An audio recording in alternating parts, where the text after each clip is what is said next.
Il est enfin là, le trailer de Aquaman et le Royaume perdu suite au film DC Comics sorti en 2018 et qui est encore à ce jour le plus gros succès pour un film DC au cinéma en termes de box-office, devant les The Dark Knight ou encore Joker qui avait été un énorme succès. Mais ne perdons pas plus de temps et découvrons ce trailer pour un film qui sort en fin d'année. Aquaman et le Royaume perdu, Il y a 4 ans, j'étais let's go. chômeur, gros. Je traînais. J'avais pas de maison. Aujourd'hui, je suis marié avec enfant. Ok, sacrée Et évolution. ça me va très bien. Papa, je sais pas comment t'as fait. J'avais un boulot un peu moins stressant que le tien. Ah, je te le fais pas dire.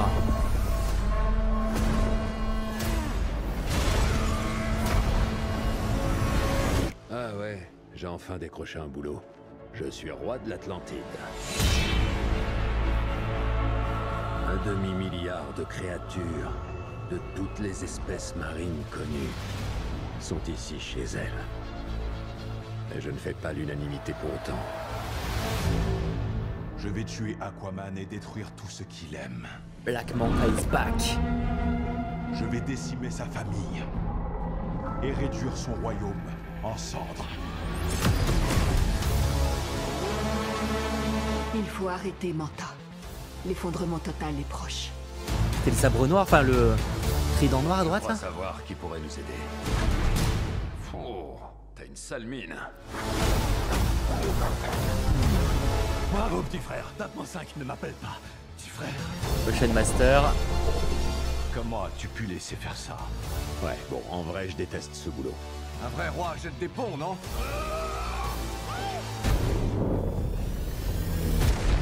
Un vrai roi jette des ponts. Il faut retrouver Manta. Il est plus le même. Il a gagné en puissance. Grâce au trident noir. Sous le Ok. règne du roi Atlan, il y avait 7 royaumes. Et ce trident était leur fléau commun. Le trident déploie sa magie noire. Il cherche à éteindre la lignée.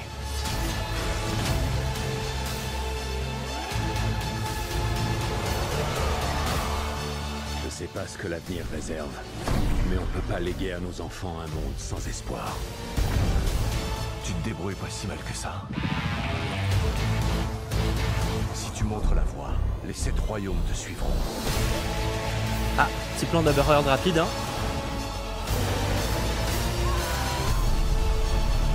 Aquaman et le Royaume perdu, sorti le 20 décembre 2023.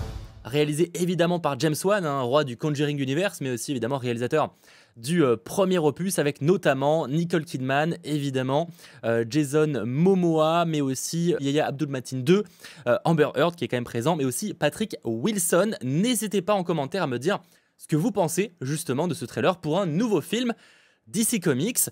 De mon côté, ben honnêtement, je suis satisfait. Alors, je m'attendais à un trailer sympa de manière générale.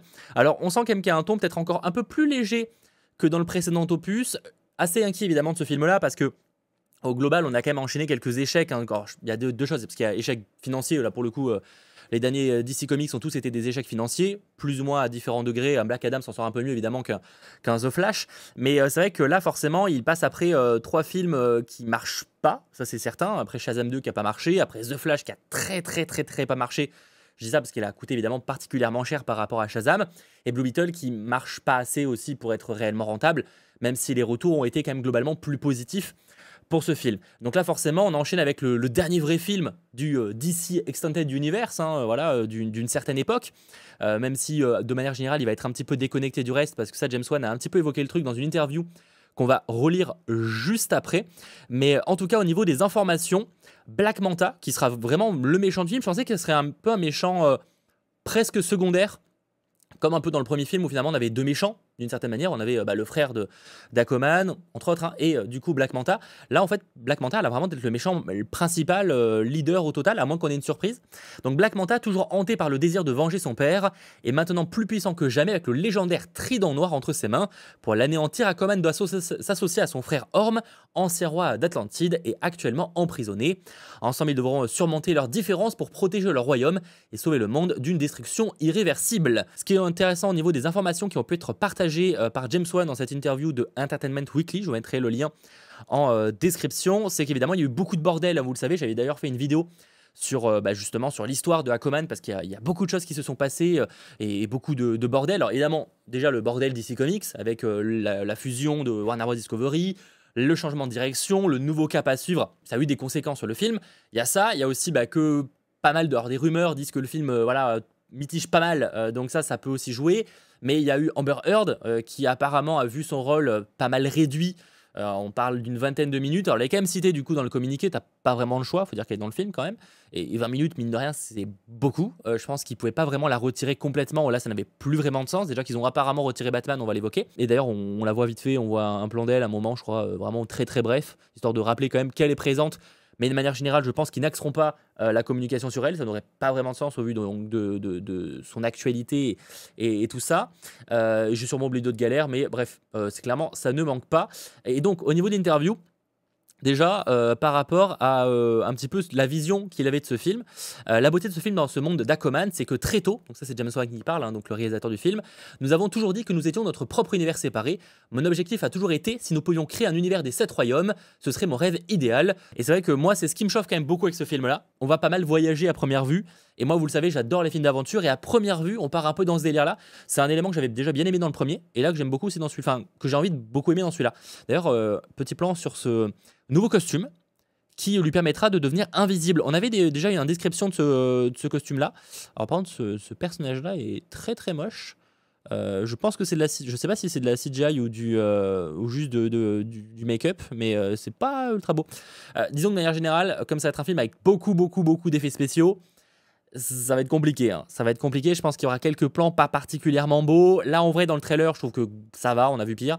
Mais ça va être à mon avis un peu compliqué sur 2 heures de film. Mais bon, passons. Et il évoque aussi le cas de Batman, parce que pour ceux qui l'ignoreraient, à l'origine, dans Aquaman The Lost Kingdom, il devait y avoir un Batman. Alors à l'origine de l'origine, ils avaient tourné avec Michael Keaton, qui devait reprendre, qui a repris son rôle dans The Flash, et qui devait aussi le reprendre dans le film Batgirl, qui a été annulé, et à l'époque, il était vraiment prévu qu'il devienne un Batman important de l'univers DC Comics. Évidemment, tous ces plans-là vont changer, et il y a aussi, et surtout, que le film Aquaman et le Royaume perdu, qui devait à la base sortir avant ce Flash, sauf que ça a tout changé, et au final il devait sortir après, sauf que du coup ça avait un bordel. Donc ça s'avère qu'ils ont tourné ensuite des scènes avec Ben Affleck, et apparemment tous ces trucs-là, selon les informations, auraient été retirés. En revanche, notons quand même que donc James Wan précise que de manière générale, son film-là, Aquaman, n'a plus aucun lien avec les autres films, donc ça il a insisté là-dessus, et à la question est-ce qu'un Batman apparaîtra dans Aquaman 2, il a dit j'ai pas de commentaire à faire. Alors, personnellement, je pense qu'il n'y aura pas de Batman dans ce film-là, mais que c'est plus un moyen de potentiellement attirer les gens dans les salles, parce qu'on sait très bien que le mythe, hein, d'ailleurs, on va pas se mentir que Black Adam, j'ai quand même tendance à penser que Superman a un peu aidé à faire le box-office, et bien clairement, je pense que là, ils vont un peu miser sur, on va pas dire il n'y a pas, on va laisser penser peut-être qu'il y a, peut-être qu'il n'y a pas, vous de découvrir, et c'est un peu une stratégie qu'ils ont déjà adoptée pour Blue Beetle, en vrai. Pour The Flash peut-être un petit peu aussi, donc ça me choquerait pas qu'il adopte pour Aquaman, et ça a tellement en plus été favorable pour les 2 précédents films que pourquoi ne pas continuer. Bref, passons. Passons sur ça. Et au niveau des infos aussi, c'est par rapport à la relation entre Arthur et Orm, donc Ocean Master. C'est vrai que là où le premier film il y avait un peu une histoire d'amour entre guillemets, du coup entre Mera et Aquaman, là en fait ce sera plus une bromance, c'est comme ça que ça a été décrit, entre Arthur et Orm. En tout cas moi ça me chauffe, rendez-vous le 20 décembre pour la fin de cet univers d'ici, mine de rien ça va vraiment marquer la fin de quelque chose, puisqu'après on aura Joker 2, qui est lui pour le coup complètement à part, et après on partira sur Superman Legacy, qui là va proposer quelque chose de tout nouveau, même si évidemment beaucoup d'éléments des précédents films ou séries seront de retour. N'hésitez pas en commentaire à me dire ce que vous pensez de tout ça.